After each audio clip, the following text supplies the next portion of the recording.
Bonjour à tous, nous allons nous poser la question aujourd'hui, a-t-on besoin d'un enseignant ou non? Eh bien, moi j'ai suivi plusieurs formations qui m'ont beaucoup aidé. Je suis assez partisan de l'apprentissage avec des personnes compétentes. Euh, Pourquoi? Eh bien, déjà, c'est un gain de temps puisque on va pas réinventer à chaque fois le fil à couper le beurre. Et de même que dans l'éducation scolaire, on nous propose un apprentissage qui a été soutenu et développé par l'expérience de milliers, centaines de milliers de personnes et par des siècles, voire des millénaires d'expérience. Donc je pense que tout ceci, on n'y arriverait pas tout seul. En tout cas, pas à découvrir tout ceci. Par contre, c'est vrai qu'à un moment donné, on va personnaliser son savoir et développer une véritable connaissance.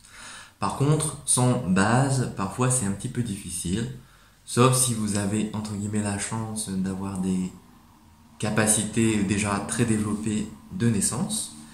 Mais je pense que même dans ce cas-là, il faut quand même pas mal travailler. Et les rencontres sont vraiment en général une opportunité pour cela. Alors du coup, il y a beaucoup de choses qui se sont développées ces dernières années, et puis il y a beaucoup de pratiques euh, qui sont un petit peu des amalgames ou des mélanges, des synthèses un peu rapides des différentes pratiques traditionnelles. Euh, je ne vais pas citer de nom parce que ça sera à vous de vous faire une idée, et puis je ne veux pas critiquer parce que ça dépend aussi bien des enseignants que de la méthode et des personnes aussi qui apprennent. Puisque chacun ne recherche pas les mêmes choses et tout le monde ne comprend pas de la même manière. Il faut donc trouver un enseignement qui nous soit adapté et le bon enseignant. Surtout, ne pas rester avec une personne avec qui on a l'impression qu'on n'apprend rien. Ce qui ne veut pas dire que la personne ne nous offre, ne nous permet pas de grandir. Mais parfois, il y a peut-être des situations qu'il vaut mieux éviter.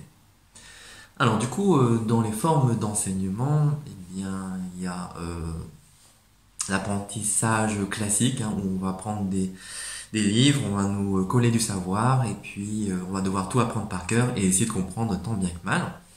Alors si on a la chance d'avoir cette intelligence-là, eh bien tant mieux pour nous, mais ça n'est pas le cas de tout le monde. Donc ça, c'est déjà parfois peut-être pour certains quelque chose d'assez rebutant. Et pour ma part, même si je ne crache pas sur les études, j'avoue que j'aime bien avoir quelque chose de concret, de pratique à faire sous la main pour pouvoir comprendre l'aspect théorique. Du coup, pour moi, l'idéal, c'est un apprentissage où il y a à la fois de la théorie, mais aussi de la pratique, et que la théorie soit issue de la pratique et non pas l'inverse. Même si c'est possible ce cheminement-là, mais souvent on voit que, par exemple, comme dans les sciences physiques, c'est la pratique qui développe la théorie. L'observation de la nature, de son environnement qui va nous mener à comprendre des choses. Et puis parfois, vice-versa, lorsqu'on a compris certaines choses, on va pouvoir approfondir la connaissance de notre univers. Du coup, je pense que je conseillerais à une personne qui débute de trouver quelques livres et quelques personnes autour d'elle avec qui échanger.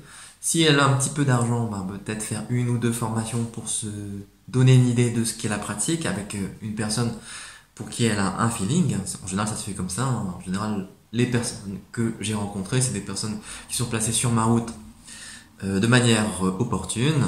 Et puis sinon, bah, j'ai cherché, attendu jusqu'à ce que ça se présente, et l'occasion venant, eh bien souvent j'ai appris beaucoup. Et puis même dans les moments où j'étais un petit peu déçu, eh bien ça a été riche de savoir aussi ce qui ne me convenait pas. Alors je vous invite à faire un petit peu de même, à chercher un petit peu autour de vous, à regarder ce qui semble être un peu une arnaque ou ce qui vous semble intéressant, et puis même quand parfois, comme moi, vous avez l'impression que c'était pas forcément ce qui vous convenait, eh bien vous aurez fait au moins cette expérience-là et vous pourrez par déduction vous diriger vers votre propre voie. Voilà, je vous souhaite bon courage, bonne chance sur votre cheminement et puis je vous dis à très bientôt.